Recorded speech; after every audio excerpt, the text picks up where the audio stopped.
you watched Jake and Mike. You called the fight. I know you've been asked this question.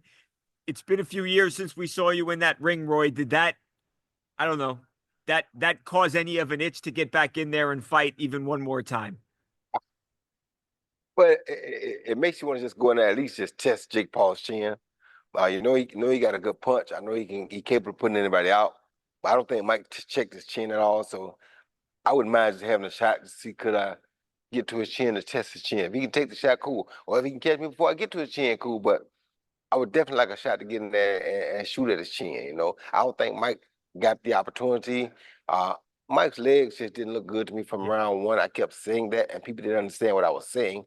But the first thing we see go on fighters are their legs. And when Mike fought me, he still had good legs. But this fight, I just didn't like his legs from round one. And, it was what it was. Yeah, you did say that from the jump, Roy. I mean, it was right. It was round one, and you said that, and you were absolutely Yep. right. Did you see openings there where you felt like, hey, Mike wasn't able to do it, at least not on that night, but you feel like you could take advantage, obviously being in a bit of a different spot physically than Mike right now? Yeah, I think I could take advantage. And still though, like even with Mike, it still was a risk because Jake's not a bad puncher. Jake has a really good right hand, can knock anybody out with a right hand. So it was a risk that you'd have to take. I don't think Mike was really trying to take a lot of risks because I didn't like how the legs looked either. So of course he knows the older we get, the tougher it is to take it. So I don't think he was willing to risk that. But me, nah, I got to go see. Have you talked to them at all, Roy? I mean, you're Roy Jones Yeah. Jr. I mean, that name alone versus Mike Tyson versus Jake Paul, I'm excuse just me. happy. I'm just happy that they made the money that they made and that they got out, both of them healthy. Yeah. Nobody got truthfully seriously hurt. And I was cool with that. But for that kind of money, you have to hurt me because I'm coming. We've got December 12th, Yeah. Roy, and I mean you're going to be very busy that night because not only do you have five five fighters that you have trained and are going to corner, but you're also going to be calling the actual fights.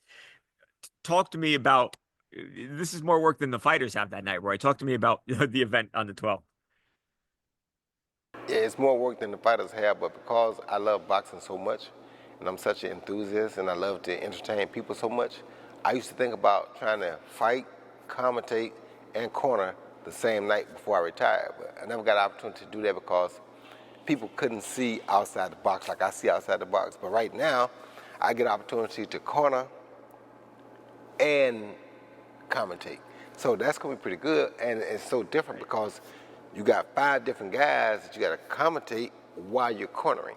So that's gonna be very interesting for me. And then we was just talking about it, so I'm thinking next time, if this works out well, next time I think I'll add a concert in at intermission. Now I can do corners, concert, and commentary. Wow, triple C, you heard me? I love I love that idea. I love that idea. You rapping. It seems like whenever we talk about this, Roy, about you training it like you light up. It seems like you really get a kick out of, and you get a lot of fulfillment from training the younger fighters. I do, man, because when you got guys that are different and you got to figure out how to maneuver between all of them and to make them all better, but in their own ways because they're all different. Perfect example, Shady's from Sweden. Shady's more of a right-hand banger, but he can box too, but he came here with only a right hand. Now he has a right hand, left hook, up because he has everything, the body shots, now he has everything. So made him a much more diversified fighter. Andrew came here with boxing knowledge, but no boxing real skill. So I think I gave Andrew a lot of boxing skills now and make Andrew into a guy that probably eventually will be able to contend for a world title if he keeps his head on right.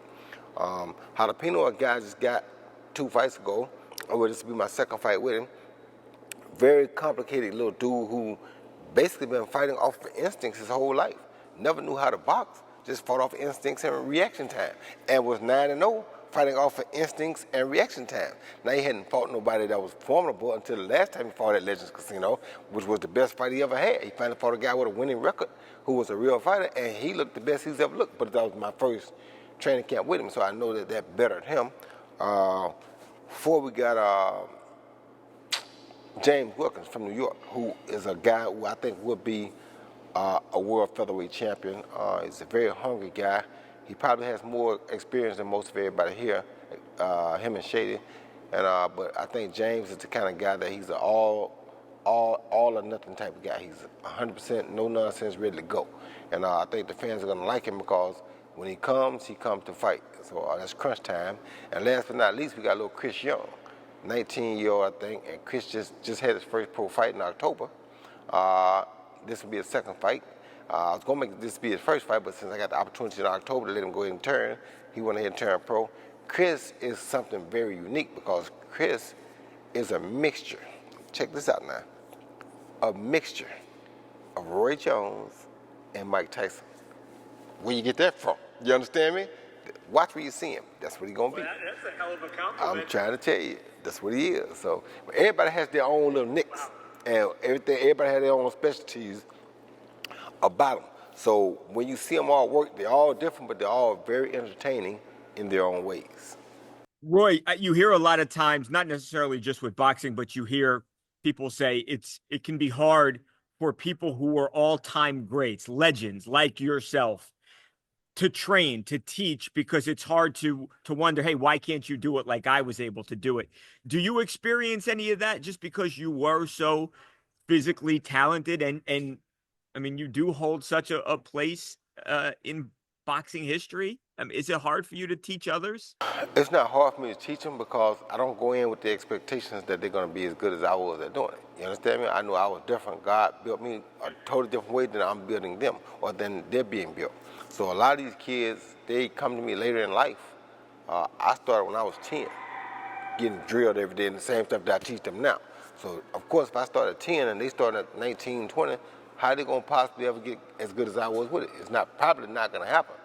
But what you got to be able to do is you got to be able to dumb it down enough that they can understand it and be able to change what they've learned already, which usually is not the best. Change that around, and you got to convince them that they need to change it around. When you get them convinced that they can be better doing it this way, now you got something. That's what the real goal is. I'll get you out of here on this one. You just said it a minute or so ago. You said, "Hey, I think he can be champion. I think he can be champion." What would it mean to you if you had a guy that you trained and you built him up, become world champion? How important would that be for a guy who yourself has won many championships? Many championships. Yeah, to me, it'd be more important probably to me than me winning a championship, because to take what God has given me and now to use it to bless somebody else with it was a bigger blessing than. To me, God is giving it to me. Because now I got the blessing from God, which is a huge blessing. I thank God for it every day. But then for him to allow me to pass it down to somebody else and they also get that blessing, wow, how good is that?